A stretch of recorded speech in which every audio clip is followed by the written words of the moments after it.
ঠিক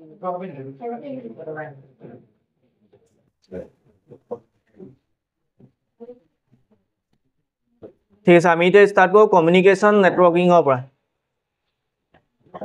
গম পাইছানে আমি অলৰেডি কম্পিউটাৰ বস্তুবিলাক পঢ়িলোঁ CPU কি হয় পঢ়িলোঁ তোমাৰ ইনপুট ডিভাইচ কাক কয় আউটপুট ডিভাইচ কাক কয় পঢ়িলোঁ শ্বৰ্টকাট কি কিছুমান পঢ়িলোঁ আমাৰ এইবিলাকত কি কয় কি কোনবিলাক সেইবিলাক পঢ়িলোঁ মনিটৰ কাক কয় ইনপুট ডিভাইচত কি থাকে মাইক্ৰফোন কি হয় এইবিলাক বস্তু পঢ়িলোঁ টেবলেট আৰু মোবাইল ফোনৰ মাজৰ পাৰ্থক্য কি সেইটো পঢ়িলোঁ টেবলেট কাক কয় সেইটো পঢ়িলোঁ গম পাইছা নাই টেবলেটত কোনবিলাক কাম কৰিব পাৰি কোনবিলাক মোবাইল ফোনত কৰিব পাৰি সেইবিলাক পঢ়িলোঁ ঠিক আছে এতিয়া আমি পঢ়িম কমিউনিকেশ্যন নেটৱৰ্ক মানে আমাৰ কমিউনিকেশ্যন মানে কি ইটোৱে সিটোৰ লগত সংযোগ কৰা যেনেকৈ এতিয়া আমাৰ ইণ্টাৰনেটৰ থ্ৰুৱেদি আমাক পৃথিৱীৰ লগত সংযোগ কৰা হৈছে ইণ্টাৰনেটত আমি পৃথিৱীত য'ত যি ঘটনা ঘটি আছে আমি চব ইণ্টাৰনেটৰ থ্ৰুৱেদি পাব পাৰোঁ গম পাইছানে তুমি ইণ্টাৰনেটৰ থ্ৰুৱেদি ইয়াৰ পৰা আমেৰিকাত থকা মানুহজনৰ লগতো ডাইৰেক্টলি কথা পাতিব পাৰা সেইটো কিহৰ কাৰণে সম্ভৱ হয় ইণ্টাৰনেটৰ কাৰণে সম্ভৱ হয় তাৰ উপৰি আমি কি কৰিব পাৰোঁ মুভি চাব পাৰোঁ শ্বপিং কৰিব পাৰোঁ আমাৰ যিবিলাক বস্তু ফ্লিপকাৰ্টত অৰ্ডাৰ কৰোঁ ক'ৰ পৰা আহে এইবিলাক বেলেগ ষ্টেটৰ পৰা আহে দিল্লীৰ পৰা আহে হাৰিয়ানাৰ পৰা আহে হয় নহয় এইবিলাক কিহৰ পৰা সম্ভৱ হৈছে ইণ্টাৰনেটৰ পৰা সম্ভৱ হৈছে ইণ্টাৰনেট সংযোগ কৰিবৰ কাৰণে আমাক কি লাগে ইণ্টাৰনেট সংযোগ কৰিবৰ কাৰণে আমাক এটা লেপটপ লাগিব আৰু মোবাইল লাগিব লেপটপৰ থ্ৰুৱেদি আমি ইণ্টাৰনেট সংযোগ কৰিব পাৰোঁ বা মোবাইলৰ থ্ৰুৱেদিও আমি ইণ্টাৰনেট সংযোগ কৰিব পাৰোঁ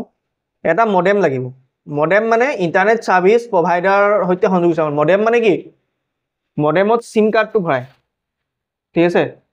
এতিয়া আমাৰ মোবাইলৰ ক্ষেত্ৰত কি হয় মোবাইলৰ ভিতৰতে চিম কাৰ্ডটো সোমাই থাকে তাত মডেম সোমাই থাকে কিন্তু এতিয়া এইটো কম্পিউটাৰটো এতিয়া এই কম্পিউটাৰটোত নেট কানেকশ্যন কৰি থোৱা আছে চোৱা ইয়াত ৱাইফাই কানেকশ্যন কৰি থোৱা আছে এইটো ৱাইফাই লাগি আছে কি বুলি লিখা আছে NGHSS এইটো ৱাইফাই লাগি আছে কিন্তু এইটো ৱাইফাই আকৌ চিম কাৰ্ড ক'ত লাগি আছে এইটো ৱাইফাই কাৰণেতো চিম কাৰ্ড এখন লাগিব ক'ত লাগি আছে সেইটো তলত লাগি আছে গম পাইছানে সেইটো হ'ব ছাৰ্ভিচ প্ৰভাইডাৰ সেইটো মডেম বুলি কয় এইটো মডেম বুলি কয় তোমালোকে ষ্টেপৰ তলত এখন দেখিবা এনেকৈ লাগি আছে ডিছ নিচিনা বগা জিঅ' সেইটো আৰু ইয়াৰ কি হয় আমাৰ ছাৰ্ভিচ প্ৰভাইডাৰ কোন হয় ইয়াৰ ছাৰ্ভিচ প্ৰভাইডাৰ কি হয় আমাৰ কি ছাৰ্ভিচ প্ৰভাইডাৰ আছে কেইটামান ছাৰ্ভিচ প্ৰভাইডাৰ নাম কোৱা হওক ইণ্টাৰনেট ছাৰ্ভিচ প্ৰভাইডাৰ কেইটামান নাম কোৱা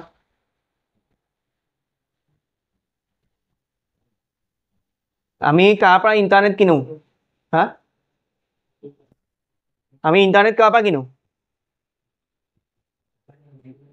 জিঅ' আছে এয়াৰটেল আছে ভোডাফোন আছে BSNL আছে ৰিচাৰ্জ কৰা নাই তোমালোকে মোবাইলত মানে কি ৰিচাৰ্জ কৰা মানে কি কিনো আকৌ পইচা দি সেইটো এমাহৰ কাৰণে 12 দিনৰ কাৰণে 10 দিনৰ কাৰণে মোক 1 GB কে লাগে সেইটো কাৰণে বেলেগ ৰেট ডেইলি 2 GB কে লাগে তাৰ কাৰণে বেলেগ ৰেট ডেইলি 5 GB কে লাগে সেইটো কাৰণে বেলেগ ৰেট আছে হয় নাই যাক বেছি লাগে সি বেছি পইচা ভৰিব কিন্তু কিনো নাই সেইটো আমি ক'ৰ পৰা কিনো ইণ্টাৰনেট ছাৰ্ভিচ প্ৰভাইডাৰ তাৰ পৰা কিনো গম পাইছানে যদি জিঅ' বোলে দামটো চাওঁ আমি BSNL দামটো বেছি নে জিঅ'ৰ দামটো বেছি নে BSNL সস্তা প্লেন থাকে জিঅ'ৰ দামটো অলপ বেছি সেইটো এতিয়া বেছি কিনো এইটো ইনডাইৰেক্টলি ক'লে ৰিচাৰ্জ কৰা বুলি কয় ৰিচাৰ্জ মানে কি সেইটোৱে কিনো আকৌ চিধা কথা পইচা দি লওঁ সেইটোকে ৰিচাৰ্জ কৰা বুলি বুজিছানে আমাৰ কি আছে internet service provider Jio' Airtel BSNL VI Vodafone idea এইকেইটা আছে ইহঁতৰ পৰা আমি পইচা দি কিনি লওঁ নেটৱৰ্কটো সেইটো এগ্ৰিমেণ্ট থাকে বোলে 14 দিনৰ কাৰণে কিনিছোঁ এমাহৰ কাৰণে কিনিছোঁ 28 দিনৰ কাৰণে কিনিছোঁ এনেকৈ কিনি লওঁ আমি কিনি যিমান দিন সিহঁতি দিব আমি ইমান দিনে চলাম যদি 1 GB এদিনত দিয়া থাকে তাতকৈ যদি আমি বেছি চলাই দিওঁ তেতিয়াহ'লে কি হ'ব MB খতম হৈ যাব আমি চলাব নোৱাৰিম তাৰপিছত আকৌ কিনিব লাগিব সেইবিলাকেই ইণ্টাৰনেট সংযোগৰ প্ৰকাৰ এতিয়া কি লাগিব আমাক আমি দুই ধৰণে সংযোগ কৰিব পাৰোঁ এটা ৱাইফাই দি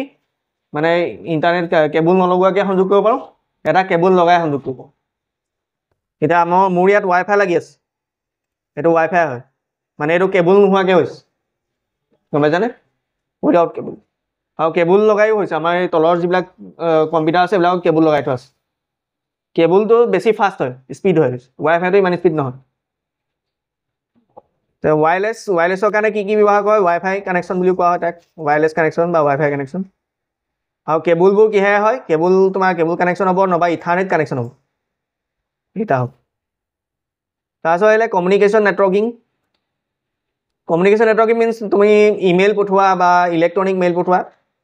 এতিয়া আমি কি হয় আগৰ দিনত কি আছিলে আগৰ দিনত তোমালোকে কি পঠোৱা আগৰ মানুহবিলাকক সুধিবাচোন চিঠি পঠায় আগত লিখিব অতি মৰমৰ আমুক চাওক ঘৰত ভালে আছে আমুক হা মা গা ভাল নহয় দেউতা গা ভাল নহয় আগৰ দিনৰ চিনেমাবিলাকক চাবাচোন তাৰপিছত কি কৰিব মৰম গ্ৰহণ কৰিবা তাৰপিছত এইখন চিঠিখন ইমানখিনিয়ে খামত পায় এটকা লয় আগতে এটকা লৈছে ষ্টাম্প চিঠি এখন পোষ্ট অফিচৰ এনেকুৱা ঘৰ এটা থাকে পোষ্ট অফিচৰ তাত ভৰাই দিব লাগে পোষ্ট অফিচৰ মানুহটোৱে আহি মেলি সদায় 5 বজাৰ টাইমত খোলে এইটো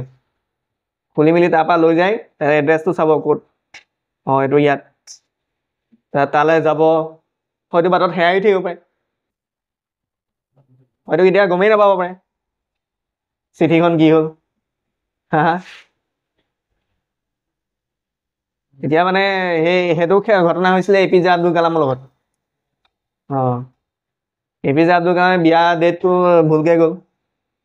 বিয়া ডেট গুচি গ'ল তাৰপিছতহে গম পালে বিয়া আছে তেনেকুৱা হ'ল বহুতৰ আগতে কি হয় চিঠি বহুত দিন পৰি থাকে আজি দিয়া চিঠিখন এইটো 6 মাহৰ মূৰতহে পাবগৈ হয়তো নাপাবলৈও গম পাইছানে কিন্তু আজিকালি সেইটো ব্যৱস্থা নহয় আজিকালি কি কৰিব লগালগ মেইল পঠাই দিব ইমেইল পঠাব লগালগ পাই যাব নহবা মোবাইলত কথা কৰি ডাইৰেক্ট পাই যাব আজিকালি ইমান টেনশ্যনেই নাই কিন্তু আগৰ দিনত এইটো চিষ্টেম নাছিল ইমেইল এড্ৰেছ কেনেকৈ লিখা হয় ইমেইলৰ দুটা পাৰ্ট থাকে তোমালোকৰ ইমেইল আছে নাই আছে ইমেইলৰ দুটা পাৰ্ট থাকে এই প্ৰথমটোক কয় ফাৰ্ষ্ট পাৰ্ট আৰু ছেকেণ্ডটো @ পাছত দুটা পাৰ্ট থাকিব @ আগত এটা পাৰ্ট থাকে @ পাছত এটা পাৰ্ট থাকে যদি @ পাছত জিমেইল থাকে তেতিয়াহ'লে গম পোৱা যায় সেইটো জিমেইল হয় মেইলটো কিহৰ হয় গুগল মেইল বা জিমেইল যদি @ পাছত বেলেগো থাকিব পাৰে যেনেকৈ ধৰি লোৱা তোমাৰ @yahoo.co.in এনেকৈও থাকিব পাৰে বা @Microsoft Outlook বুলিও থাকিব পাৰে এনেকৈ outlook.co.in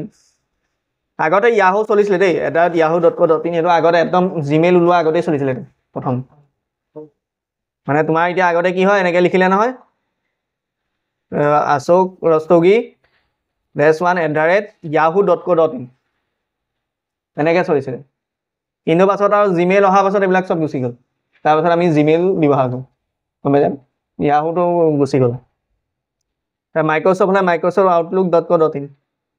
.com লিখা থাকে নেকি মানে মেইলটো তোমাৰ দুটা পাৰ্ট থাকিব এটা @ আগৰ পাৰ্টটো আৰু @ পাছৰ পাৰ্ট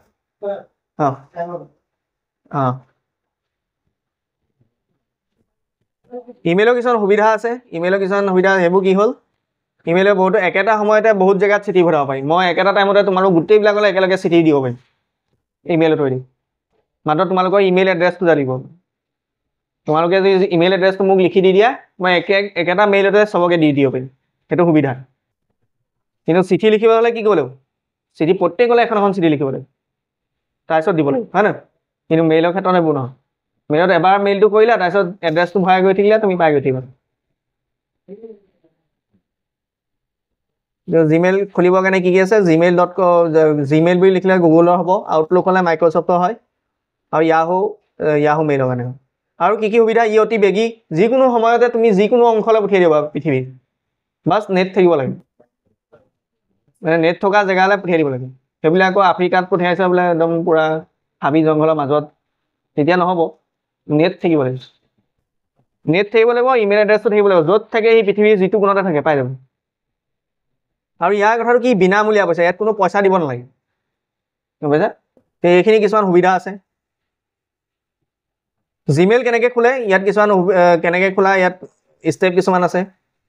প্ৰথম gmail.com বুলি মাৰিব লাগিব তাৰপিছত ক্ৰিয়েট একাউণ্ট বুলি মাৰিব লাগিব তাৰপিছত পাছৱৰ্ড মাৰিব লাগিব পাছৱৰ্ড তোমাক সুধিব মানে পাছৱৰ্ড দিব লাগিব নাই তাৰপিছত তুমি পাছৱৰ্ডটো দিব লাগিব তাত তাৰপিছত মোবাইল নাম্বাৰ এড কৰিব লাগিব মোবাইল নাম্বাৰ এড কৰাৰ পাছত তোমাৰ OTP আহিব সেই OTPটো তাত ভৰাব লাগিব তোমাৰ সকলোবিলাক যিখিনি একাউণ্টৰ বস্তু আছে মেইলৰ সংযোগ এইবিলাক চব চাব চোৱাৰ পাছত তোমাৰ প্ৰাইভেচি টাৰ্মছ এণ্ড কণ্ডিশ্যন আহিব তাৰপিছত একেবাৰে লাষ্টত আই এগ্ৰি বুলি মাৰি দিব লাগিব আই এগ্ৰি বুলি মাৰি দিয়া মাত্ৰকে তাৰপিছত নেক্সট বুলি মাৰিব লাগিব মাৰিলে তোমাৰ জিমেইল খোল খাই যাব গম পাইছা এনেকৈ তোমাৰ মেইল খোলে খুলিব পাৰিবা নিজৰ নামত এটা খুলি চাবা মেইল খোলা আছে অঁ ঠিকে আছে দিয়া